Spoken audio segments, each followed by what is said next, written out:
And we're in this world where it is the no pain, no gain, and we should feel the burn, and we should squeeze everything and tighten everything and feel the stretch. And actually, I'm inviting us to look for something else in our body. Yes, we must have tension, or we'd just be a kind of pool of bones and everything on the floor. We need the tension that suspends our bones and supports us. But is that to excess? Are we actually tensioning into too much compression, too much shortening, so that we can't lengthen out, we can't have space and ease? And I'm talking about our whole body here, because it isn't just your pelvic floor that we need to address to have good pelvic floor function. For your pelvic floor, the podcast where honest conversation meets real evidence-based solutions for your pelvic health. I'm Claire Sparrow, second generation Pilates teacher, educator and best-selling author. I'm here to help you understand your body better, move with confidence and finally get answers that make sense. Each week we'll bust myths, share insights from movement science and pelvic health research, and give you practical steps you can actually use in your everyday life. Because pelvic health isn't just about exercises. It's about reconnecting with yourself, one breath, one choice, and one movement at a time. Let's get started.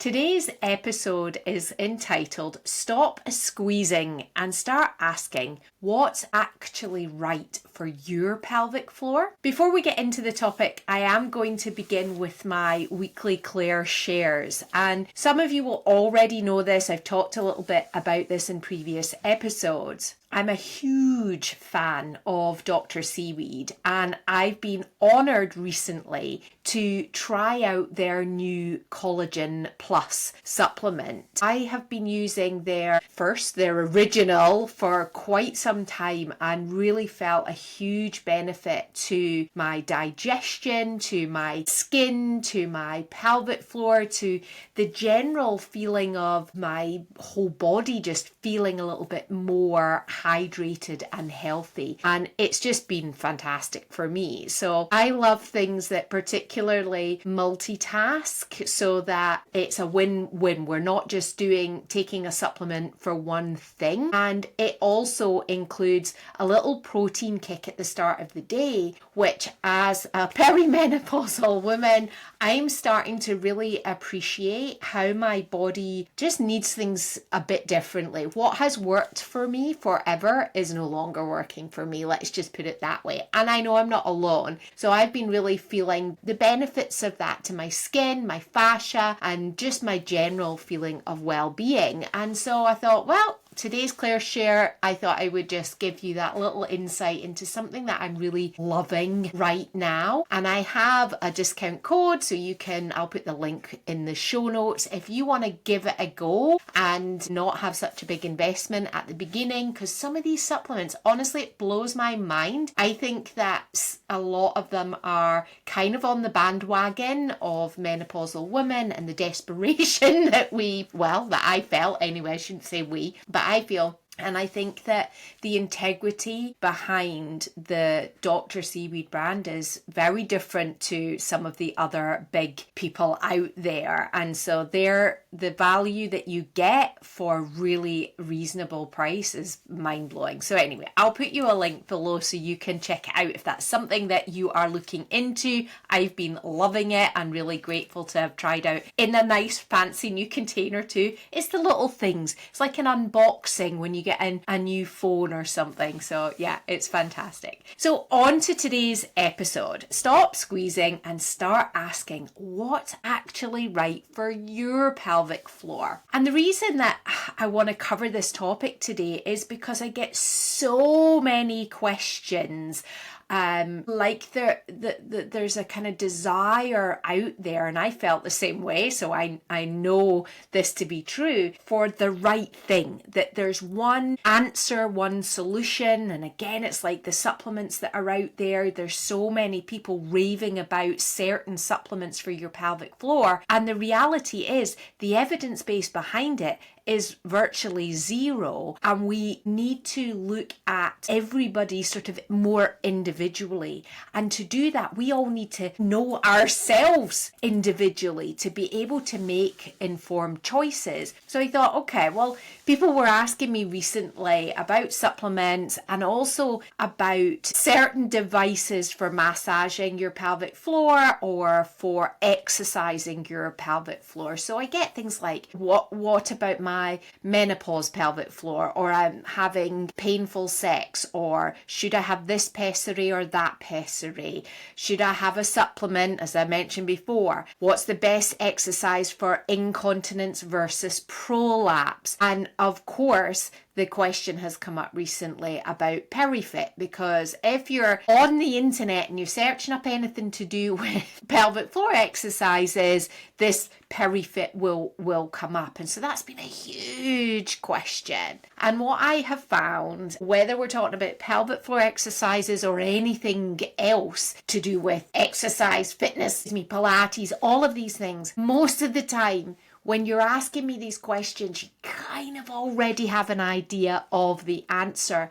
And it's more about getting confirmation or support, or just someone holding your hand, making a decision, because somehow it feels a bit tricky, a bit sticky, a bit hard, a bit vulnerable maybe. And also because often it's a deep down intuition or an instinct, but it's different to the norms that are out there. And I mean, I know all about swimming against the tide and going against the grain, because that's what I do on a daily basis. That every woman that I work with has come they have been told to do Kegels and traditional strength-based exercises, and deep down they know that that's not really the answer. So I'm always in that position of swimming against the tide and going against the grain. So what I really hope for in everything that I do is that I can give women the information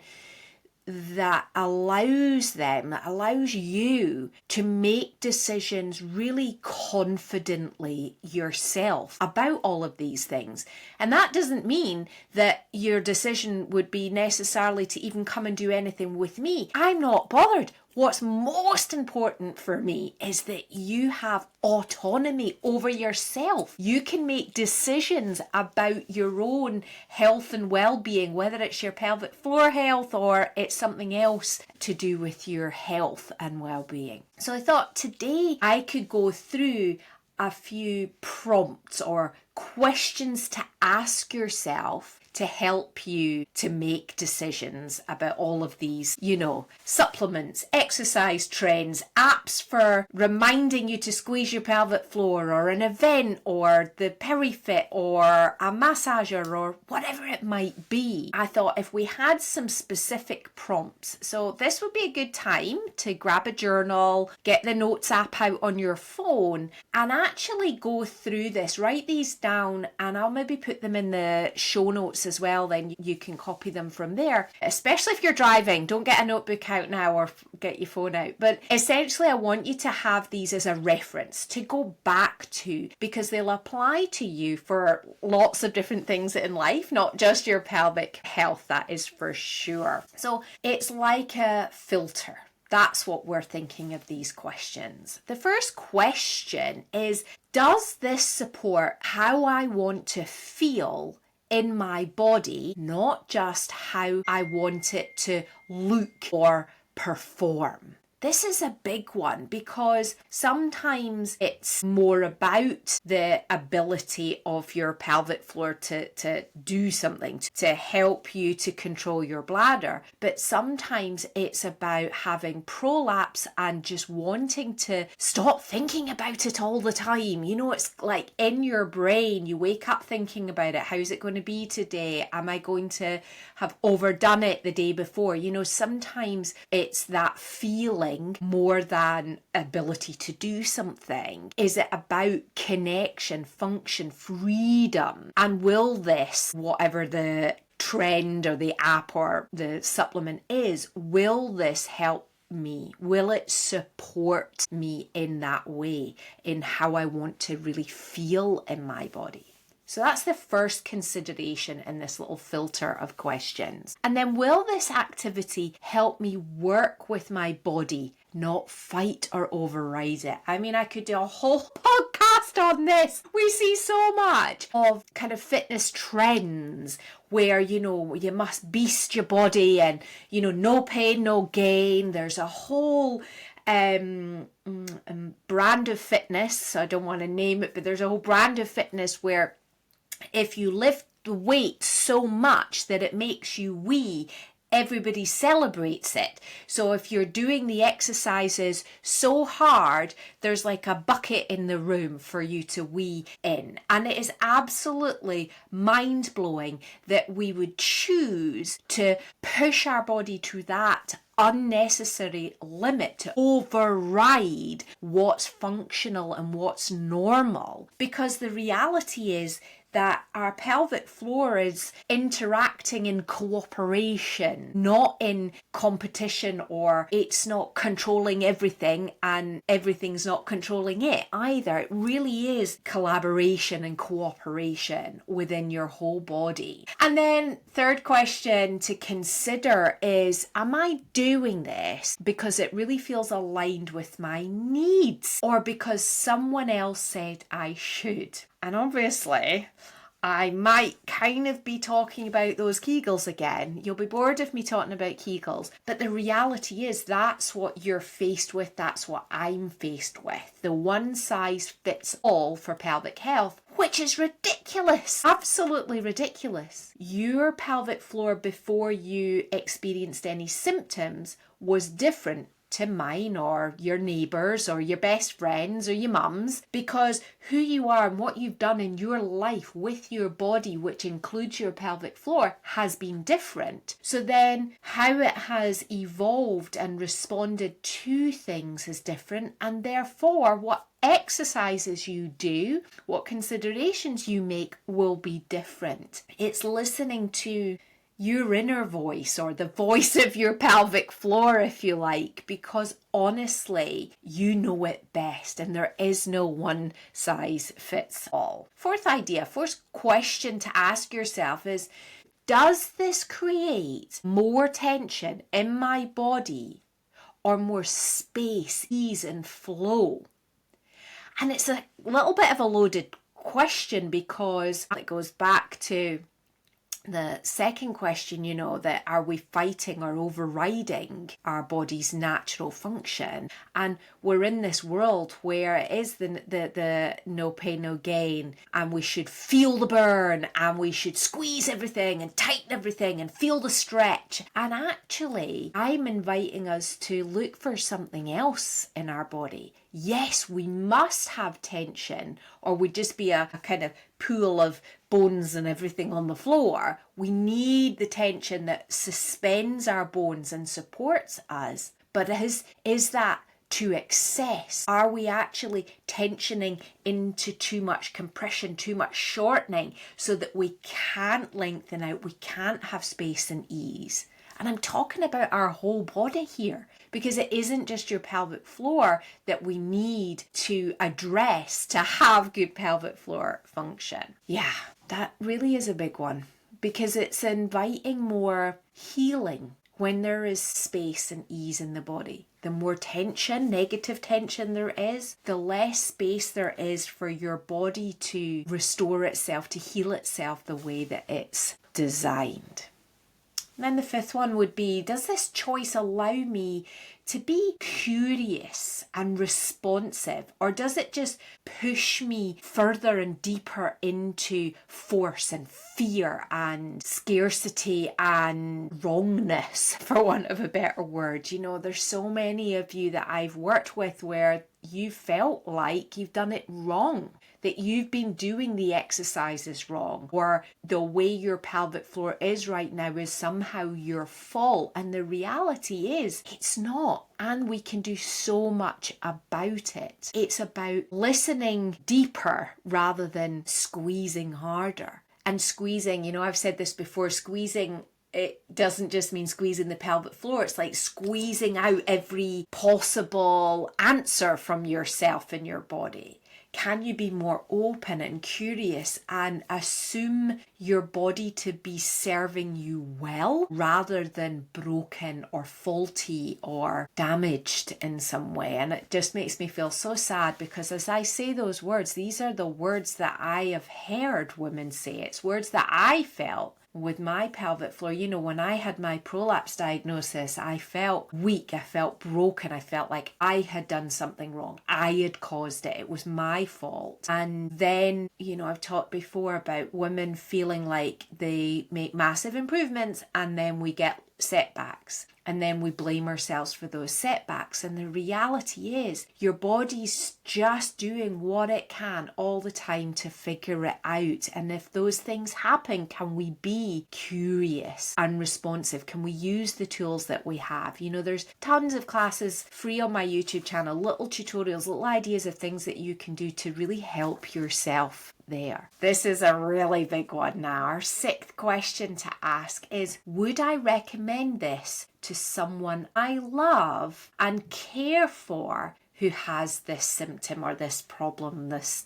issue? Whoa, mic drop. This is huge, because we are so kind. We are so patient. We are so thoughtful and wise and caring and nurturing to friends, to family members, to colleagues at work. And sometimes what I see is that we don't serve ourselves with that same grace and care and patience. So if we flip the question and ask ourselves, would we do this? Would we suggest this for somebody that we really care about? And if the answer is no, why on earth would we do it for ourselves? And I think that one I love for many things in life.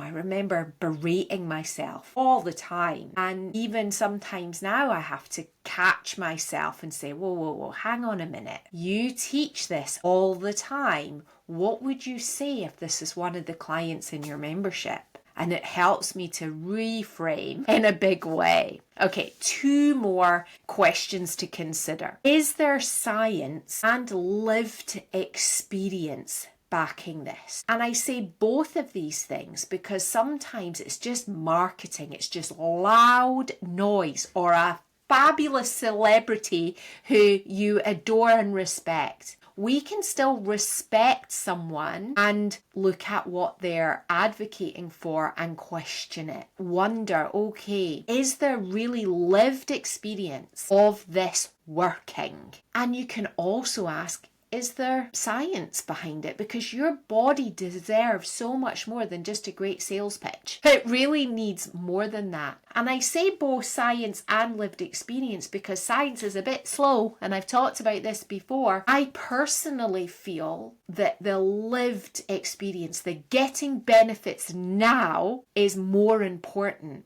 if it makes sense to you, because science is taking its sweet old time to catch up. It's getting there, but it's taking its time. Last question to consider. Does this invite my whole body into the process? Or is it just isolating one part and expecting it to carry everything? And that might not even be just thinking about pelvic floor or pelvic exercises, but spoiler alert, your pelvic floor doesn't act alone. It might be to do with taking a supplement, like that supplement's going to do everything for your body. And it really might be a multi-pronged approach that you need. So thinking through these 8 questions, whenever you're wondering, whenever you have the question, should I do this, take this, join this for my pelvic health? Or you can apply it to lots of other things too. And when you ask these questions, it will help you to feel more grounded, confident, and informed. And maybe you've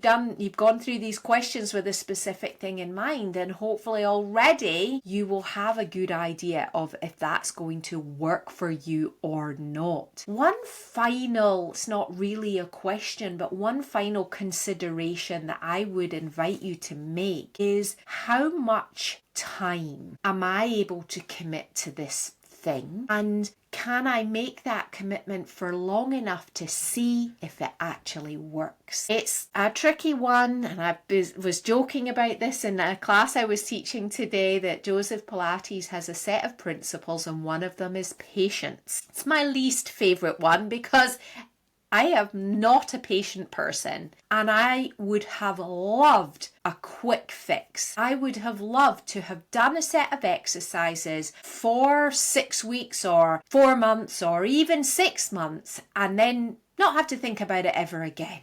The reality is that it is something to work on for life, to look after for life. So adding that last little consideration, whatever you're thinking about doing, know that you're going to have to give it time to feel and see the difference. Wow, that's a lot of questions to consider. I would encourage you to come back to these questions every time you're working on what you might want to do, and join the Facebook community. You know, we are talking about these sorts of things all the time, and you could just hop in, share maybe some of your answers to these questions, and we can talk more, and I can feed back, and we can have great conversations about all these different items and apps and exercises and trends that are out there. Anyway, thank you so much for listening to this week's episode of Hope for Your Pelvic Floor. I love sharing these topics with you, and if it resonates with you in any way, please do subscribe, leave a review and share it with someone who needs it. It's the most important thing you can do to pay it forwards and help this information reach more women who deserve it. And of course, you can reach out to me over on our website, wholebodypelvichealth.co.uk. You can see all the different things that we do over there. And remember, you can ask more from your pelvic, and I will be here all the way, your voice of hope, every step of the way. And P.S. if you apply this filter of questions to whether PeriFit is a good idea, I think you'll get the answer that I would give you. All right, team. See you in our next episode. Bye for now.